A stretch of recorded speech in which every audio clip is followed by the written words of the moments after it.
ಅವ್ರು ಹೇಳಿದ್ಮೇಲೆ ನಾವು ಕೇಳಲಿಲ್ಲ ಅಂದ್ರೆ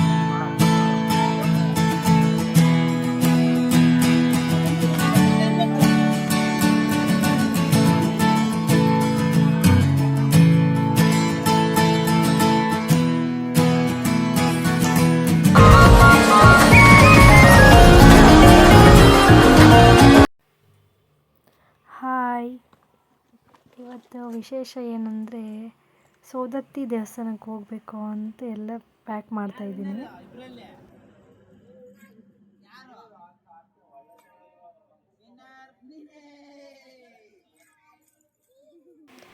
ಇನ್ನೇನು ಟ್ರೈನ್ ಬರೋ ಟೈಮ್ ಆಯಿತು.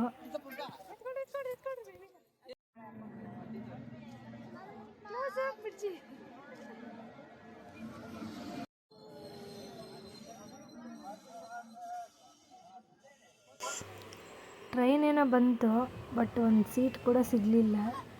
ಯಾರೂ ಸೀಟೇ ಬಿಡಲ್ಲ, ಮಕ್ಕಳು ಎತ್ಕೊಂಡಿದ್ರು ಸೀಟ್ ಬಿಡೋಕ್ಕೆ ರೆಡಿ ಇಲ್ಲ ಯಾರೂ. ಹೆಂಗೋ ಸೀಟ್ ಸಿಕ್ತು ಮತ್ತೆ ಸ್ವಲ್ಪ ಹೊತ್ತಾದಮೇಲೆ. ಇವ್ರನ್ನ ಎತ್ಕೊಂಡು ಹೋಗೋದು ಕಷ್ಟ ಅಂತ ನಮ್ಮ ಯಜಮಾನ್ರು ಸೂಟ್ ಕೇಸ್ ಮೇಲೆ ಕೂರಿಸ್ಕೊಂಡು ಹೋಗ್ತಿದ್ದಾರೆ.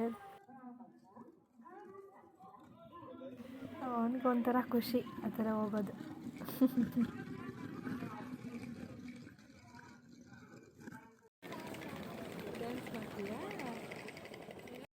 ಮೆಜೆಸ್ಟಿಕ್ಕಲ್ಲಂತೂ ಇಳಿದ್ಬಿಟ್ಟು ಒಂದು ಒಳ್ಳೆ ಹೋಟ್ಲಿಗೆ ಬಂದ್ವಿ ಊಟ ಮಾಡೋಣ ಅಂತ.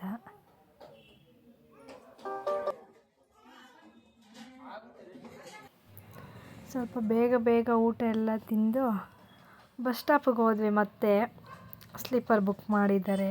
ಸ್ಲೀಪರಲ್ಲಿ ಮತ್ತೆ ಹೋಗ್ಬೇಕು, ಇವಾಗ ಧಾರವಾಡಕ್ಕೆ ಹೋಗಬೇಕು. ಸ್ವಲ್ಪ ಲೇಟ್ ಆಯಿತು ಸ್ಲೀಪರ್ ಬರೋದು.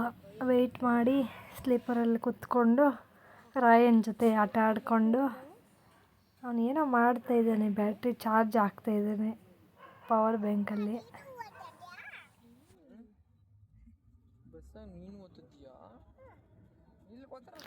ಸ್ಲೀಪರ್ ಏನು ಅಷ್ಟೊಂದೇನು ನೀಟಾಗಿರಲಿಲ್ಲ, ಫುಲ್ ಡೆಸ್ಟೆಲ್ಲ ಹಂಗೆ ಇತ್ತು.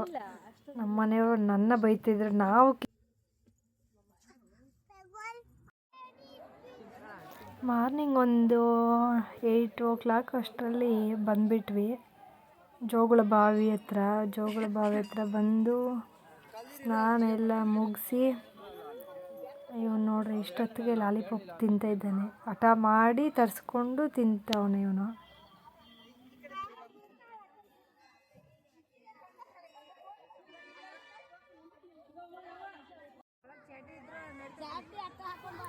ನಾವೇನಿಲ್ಲಿ ಸ್ನಾನ ಮಾಡೋಕ್ಕೆ ಹೋಗಿಲ್ಲ, ನಾವು ಬೆಟ್ಟದ ಮೇಲೆ ಹೋಗಿ ಅಲ್ಲೇ ಮಾಡ್ಕೊಂಡು ಹೋಗೋಣ ಅಂತ ಹೇಳಿ ಹಂಗೆ ವಾಪಸ್ ಹೋದ್ವಿ.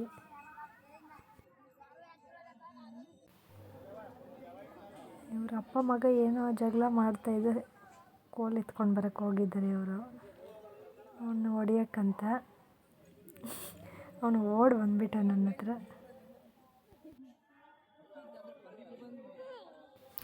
ನಮ್ಮ ರಾಯನ್ ಇತ್ತೀಚೆಗೆ ತುಂಬ ಮಾತಾಡ್ತಾನೆ.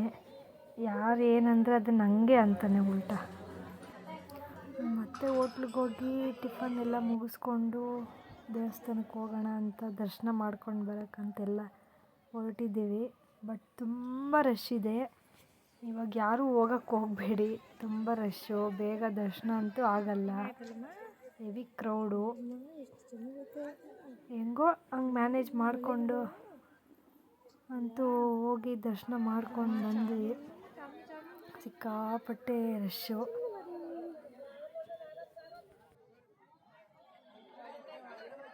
ಮಕ್ಕಳನ್ನ ಎತ್ಕೊಂಡು ಹೋಗೋದು, ಕ್ಯಾರಿ ಮಾಡಿಕೊಂಡು ತುಂಬಾ ಕಷ್ಟ.